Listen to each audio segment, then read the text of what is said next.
O Evangelho segundo o Espiritismo. Allan Kardec. Capítulo 18. Muitos os chamados e poucos os escolhidos. Parábola do festim de núpcias. 1. Jesus, falando ainda por parábolas, lhes disse: O reino dos céus é semelhante a um rei que, querendo realizar as núpcias de seu filho, enviou seus servidores para chamar às núpcias aqueles que foram convidados, mas eles se recusaram a vir. Ele enviou ainda outros servidores, com ordem de dizer de sua parte aos convidados: Eu preparei meu jantar, fiz matar meus bois e tudo o que havia feito cevar. Tudo está preparado. Vinde às núpcias. Mas eles não se preocuparam e se foram, um à sua casa de campo e outro a seu negócio. Os outros se apoderaram de seus servidores e os mataram, após lhes ter feito vários ultrajes.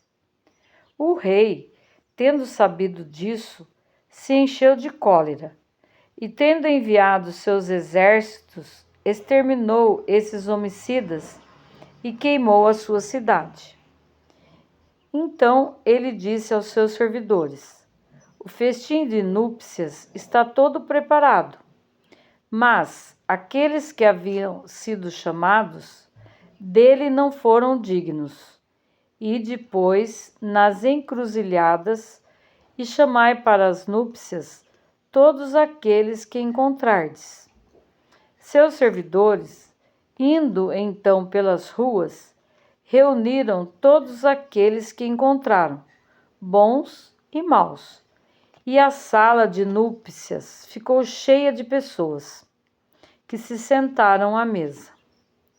O rei entrou em seguida para ver aqueles que estavam à mesa, e tendo notado um homem que não estava com a roupa nupcial, lhe disse: Meu amigo, como entrastes aqui sem ter a roupa nupcial? E esse homem permaneceu mudo. Então o rei disse aos seus servos: Atai-lhe as mãos e os pés, e lançai-o nas trevas exteriores. Aí haverá pranto e ranger de dentes, porque há muitos chamados e poucos escolhidos. São Mateus, capítulo 22, versículo de 1 a 14. 2. O incrédulo sorri a esta parábola, que lhe parece de uma puerilidade ingênua, porque não compreende que se possa criar tanta dificuldade para assistir a uma festa, e ainda menos que os convidados estendessem a resistência até o massacre dos enviados do senhor da casa. As parábolas, diz ele, sem dúvida são figuras, mas ainda é preciso que elas não saiam dos limites do verossímil. Pode-se dizer o mesmo de todas as alegorias das fábulas mais engenhosas. Se não são despojadas de seu envoltório para procurar-lhe o sentido oculto, Jesus hauriu as suas nos usos mais vulgares da vida e as adaptou aos costumes e ao caráter do povo ao qual falava. A maioria tem por fim fazer penetrar nas massas a ideia da vida espiritual. O seu sentido não parece frequentemente ininteligível, senão porque não se parte desse ponto de vista. Nesta parábola, Jesus compara o reino dos céus, onde tudo é alegria e felicidade, a uma festa. Para os primeiros convidados, fez alusão aos hebreus, que Deus chamou primeiro ao conhecimento da sua lei.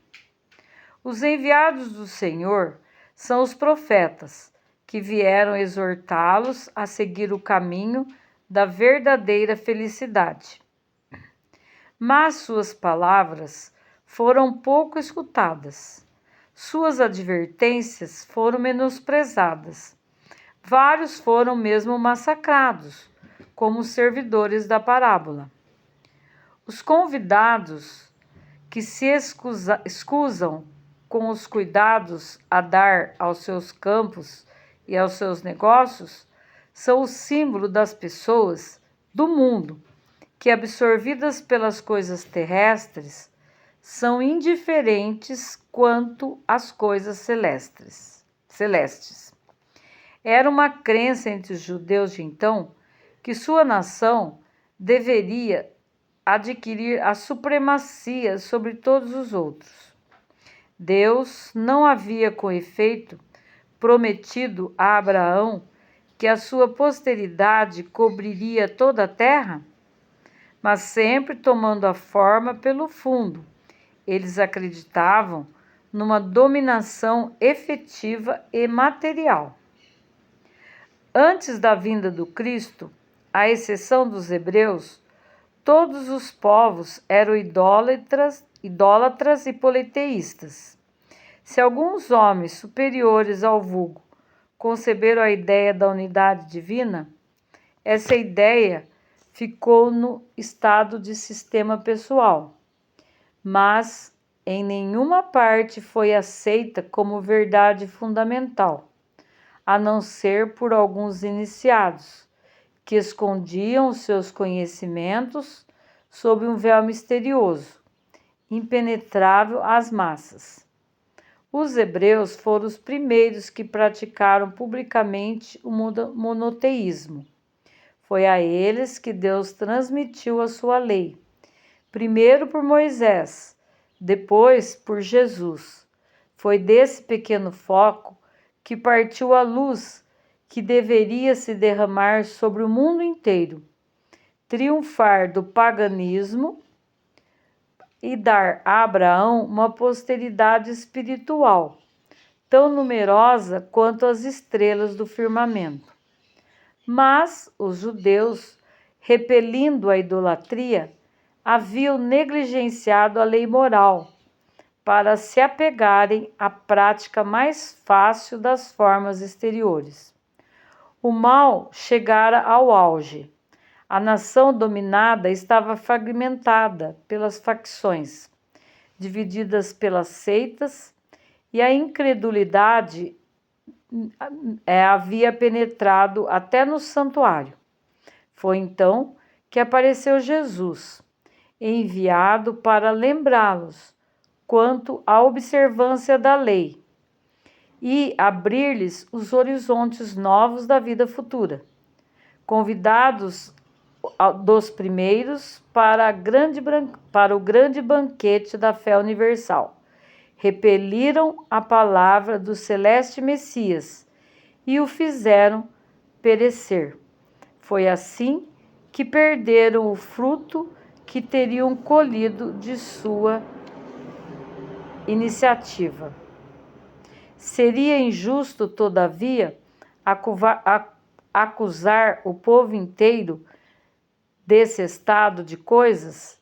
Essa responsabilidade cabe principalmente aos fariseus e aos saduceus, que perderam a nação pelo orgulho e pelo fanatismo de uns e pela incredulidade de outros. São eles, sobretudo, que Jesus compara aos convidados, que recusam comparecer ao repasto de núpcias. Depois acrescenta: o Senhor, vendo isso, fez convidar todos os que se encontravam nas encruzilhadas, bons e maus. Ele queria dizer com isso que a palavra foi pregada a todos os outros povos, os pagãos e os idólatras, e que estes, a aceitando, seriam admitidos na festa em lugar dos primeiros convidados. Mas não basta ser convidado, não basta levar o nome de cristão. nem se assentar à mesa para tomar parte do celeste banquete. É preciso, antes de tudo, e como condição expressa, estar revestido com a roupa nupcial, quer dizer, ter a pureza de coração e praticar a lei segundo o Espírito.